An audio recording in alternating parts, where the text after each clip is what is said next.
ఓం గురుభ్యో నమః. మా క్లాసులో రామానుజం గారి యొక్క చరిత్ర అవుతుందండి. నేను ఒక బ్రహ్మాండమైన కథ విన్నాము. నాకు వచ్చిన సింపుల్గా చెప్తాను. అయితే రామానుజం గారు చక్కగా తల్లిదండ్రులు వైష్ణవాచార్యులు చక్కగా భగవంతుని భక్తితో పూజించడాన్ని సాక్షాత్ ఆ విష్ణుమూర్తి నేనుగా మీ కొడుగ్గా అవతరిస్తాను అని కల్లో చెప్పారట.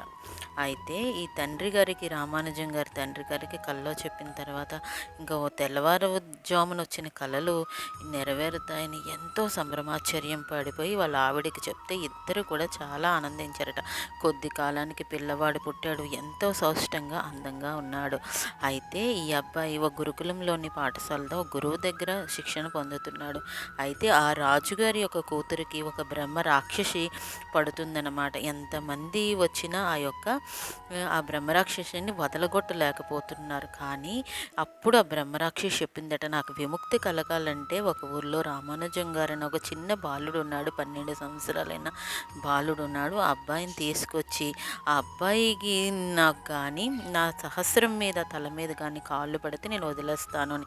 ఇంకా దారి లేక వెళ్ళి పిలిచేటప్పటికి ఆ గురువు గారు నా దగ్గర శిష్యరికంగా పొందుతున్నాడు, వాడేం చేయగలడని ఈయన వచ్చేటప్పటికి ఆ యొక్క బ్రహ్మరాక్షసి మంత్రాలు చదివి ఆ గురువు ఉపాసించేటప్పటికి, నీకే వచ్చే ఆ మంత్రాలు నాకు రావా, ఇవి నేనేమని రామానుజుని నీ శిష్యుడిని పిల్లమంటే నువ్వొచ్చావు అని చెప్పి, నువ్వు ఈ నోట్లోని నువ్వు మాట్లాడుతున్నావు అంటే బ్రాహ్మణుడిగా పూర్వజన్మలోని నువ్వు ఒక తొండగా ఉన్నావు, జమ్మి చెట్టు మీద తొండగా ఉండడాన్ని ఆ యొక్క తిరుపతి వెళ్ళి మీద నుంచి కిందకి వచ్చిన భక్తులు ఆ జమ్మి చెట్టు కింద ఉండి విశ్రాంతి తీసుకోవడంలో, పలహారాలు తిని వదిలేయడంలో, అవి తిని ఆ నీళ్లు తాగి నీ యొక్క ఈ బ్రాహ్మణ జన్మ నీకు వచ్చింది, నీ గురించి నాకు తెలియదా, నువ్వు పోయి నీ శిష్యుడిని పిలువ అంటారు.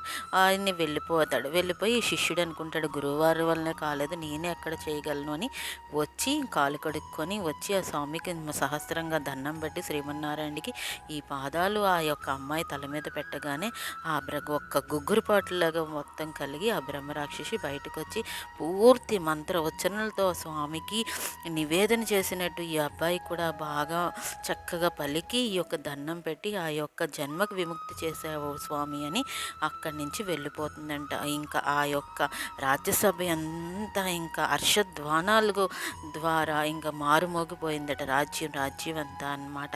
అక్కడ ఇంత చిన్న పిల్లవాడు కాళ్ళల్లోని శంకు చక్రాలతోని పుట్టాడు అంటే ఆయన చరిత్ర వింటుంటే జన్మ ధన్యం అయిపోతుందండి.